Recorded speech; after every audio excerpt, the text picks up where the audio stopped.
चला बोला बोला। सभापती महोदया, अर्धा तास चर्चेमध्ये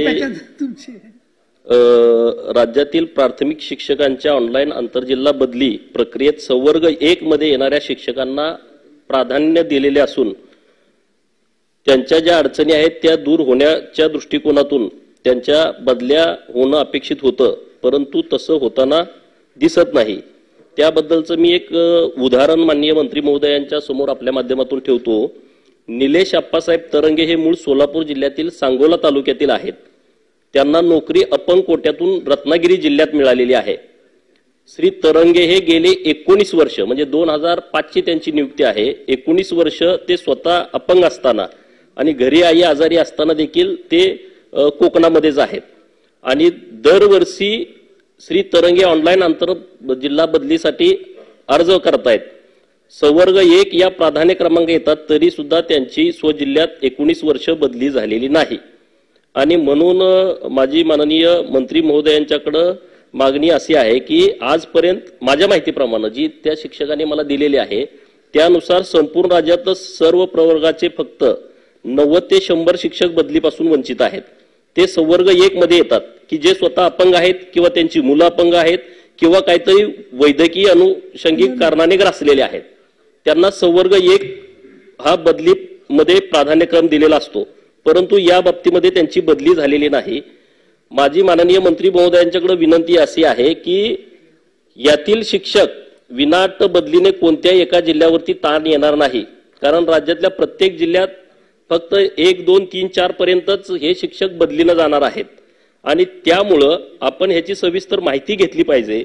सन 2019 मध्ये आजी माजी सैनिकांच्या पत्नीबाबत जो विनाअट विनंती आंतरजिल्हा बदलीचा निर्णय घेतला व शासन निर्णय काढला तसा या संवर्ग 1 या प्राधान्यक्रमात येणाऱ्या सर्व प्राथमिक शिक्षकाच्या बाबत निर्णय घेऊन त्यांना त्यांच्या जिल्ह्यामध्ये नोकरी करण्याच्या बाबतीमध्ये तात्काळ शासन निर्णय निर्गमित करणार का, हा नंबर 1 चा प्रश्न। आणि नंबर 2, प्रत्येक जिल्ह्यात 700 ते 800 पेक्षा जागा शिल्लक आहेत आणि आजवर त्यांना बदलीची संधी उपलब्ध झालेली नाही अशा दिव्यांगग्रस्त किंवा वैद्यकीय कारणाने ग्रासलेल्या म्हणजे संवर्ग 1 मधील शिक्षक बांधवांना कोणतीही अट न लावता त्यांना तात्काळ कार्यमुक्त करण्याच्या बाबतीमध्ये शासन पाऊल उचलणार का, हे 2च माझे प्रश्न आहेत।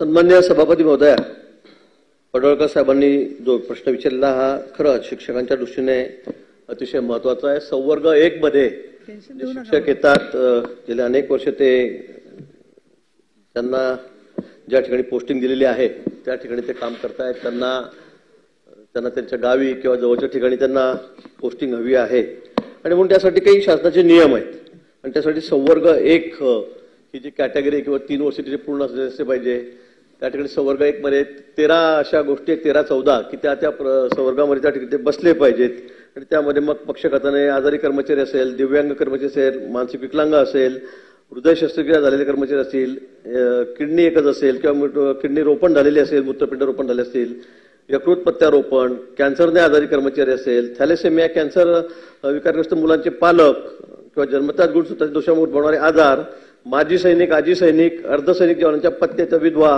विधवा कर्मचारी, कुमारिका कर्मचारी, परित्यक्त्या घटस्फोटित महिला कर्मचारी, वयाने 53 वर्ष पूर्ण झालेले कर्मचारी, स्वातंत्र्य सैनिकाचा मुलगा मुलगी नातू नात, असं त्याच्यामध्ये 13-14 अशा संवर्ग 1 मध्ये कॅटेगरी आहेत की या कॅटेगरीचे बसत असतील तर त्यांना प्राधान्याने त्यांची बदली करावी।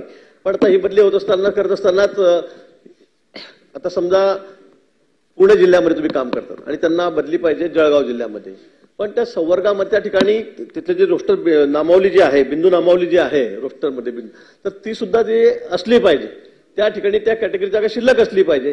ती जर त्या ठिकाणी शिल्लक नसेल तर तशा बदल्या आपल्याला करता त्या ठिकाणी येत नाही। आपल्याला कल्पना असेल की जवळपास आमच्याकडे 11,000 लोकांनी शिक्षकांनी त्या ठिकाणी या बदलीच्या बाबतीमध्ये अर्ज केलेले होते, त्यापैकी जवळपास 2500-2600 शिक्षकांच्या तशा बदल्या झालेल्या आहेत। पण संवर्गाची अट असल्यामुळे त्या ठिकाणी आपल्या बिंदूची नावाची अट असल्यामुळे तिथे त्या कॅटेगरी जागा शिल्लक नसल्यामुळे जागा आपल्याला शिल्लक दिसत आहेत पण त्या कॅटेगरीमध्ये त्या ठिकाणी नाही आहेत आणि म्हणून त्या ठिकाणी ती बदली करता येत नाही. परंतु आपण जो प्रश्न उपस्थित केला आहे हा अतिशय महत्वाचा आहे, त्याबद्दल काही दुमतच नाही, वादच नाही की या लोकांना नियम असताना 3 वर्षाच्या नंतर बदली झाली पाहिजे, 3 वर्षांना ते काढावे लागतात आणि म्हणून त्या अनेक ठिकाणातून बदल्या झालेल्या नाहीत. ही वस्तुस्थिती आहे, ही नाकारता येत नाही, पण काही तांत्रिक अडचणी त्याच्यामध्ये आहेत, त्यामुळे या बदल्या त्या ठिकाणी करता येत नाही. गोपीचंद पडळकर. माननीय मंत्री महोदयांनी सविस्तरपणे याबाबत उत्तर दिलेलं आहे आणि मला खरं तर आनंद या गोष्टीचा झाला की गिरीश भाऊ आज या प्रश्नाला उत्तर देत आहेत आणि रोस्टरचा बिंदू नामावलीप्रमाणे रोस्टर तपासणीचा विषय आता सभागृहात चर्चेला आलेला आहे. सभापती महोदया, 19 वर्षापूर्वी अपंग कॅटेगरीतून निलेश तरंगे हे कोकणात सर्व्हिसला लागतात. 19 वर्षामध्ये सोलापूर जिल्ह्यामध्ये काही जागा रिक्त झाल्या असतील का नसतील, तर या बाबतीमध्ये रोस्टर मोठा घोटाळा राज्यामध्ये सुरू आहे.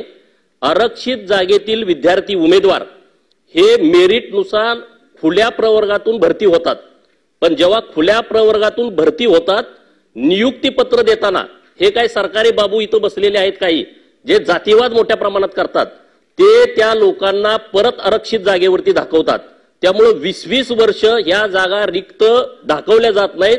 माननीय मंत्री महोदयांना माझी हात जोडून नम्रतेची विनंती आहे की राज्यामध्ये नुसत्या शिक्षण विभागाचा नाही आहे, सगळ्या विभागामध्ये रोस्टर घोटाळा झालाय आणि त्याबाबत आपण एक बैठक घेऊन सविस्तरपणे मार्ग काढाल का, हा माझा प्रश्न या बाबतीत आपल्याकडे आहे.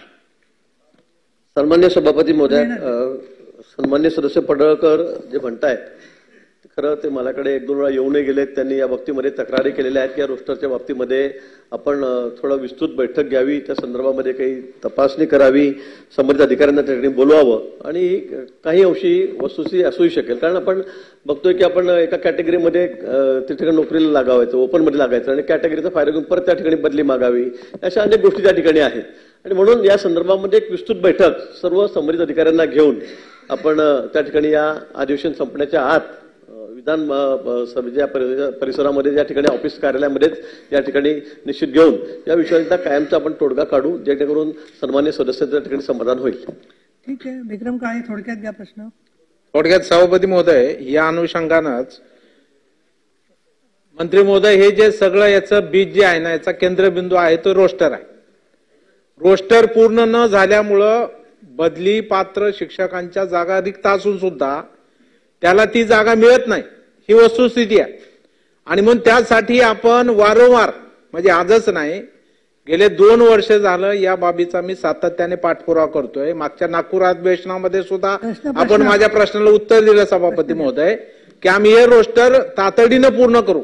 मंत्री महोदय, आता 1 वर्ष झालं तब्बल 36 आपले जिल्हे आहेत, या 36 जिल्हा परिषदेचं रोस्टर पूर्ण करून घेणं ही जबाबदारी संबंधित शिक्षण अधिकारी प्राथमिक आणि संबंधित मुख्य कार्यकारी अधिकारी त्या जिल्हा परिषदेची यांची आहे.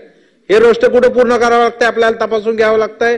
मागासवर्गीय आयुक्त कार्यालय, जे विभागीय आयुक्त कार्यालयात असतं प्रत्येक विभागाच्या, त्यांच्याकडून हे प्रमाणित करणं गरजेचं असतं. तर ते काम आपल्याकडे माहिती असेल तर या 36 जिल्ह्यापैकी किती जिल्ह्याचं रोस्टर पूर्ण करण्याचं काम झालंय याबाबतची आपण माहिती द्याल का? आणि हे झालं नसेल तर ते वारफूटवरती व्हावं, यासाठी आपल्याला 36 जिल्ह्याचे सीओ आणि त्यांचे शिक्षणाधिकारी यांची एक व्यापक बैठक जमलं तर पुण्याला जर आपण घेतली तर याच्यामध्ये तोडगा निघेल. हे अधिवेशन संपण्याच्या पूर्वी आपण जरी उत्तर दिलं, आपला आम्ही त्याबद्दल आभार व्यक्त करतो, तर ते होईल का नाही मला शंका आहे.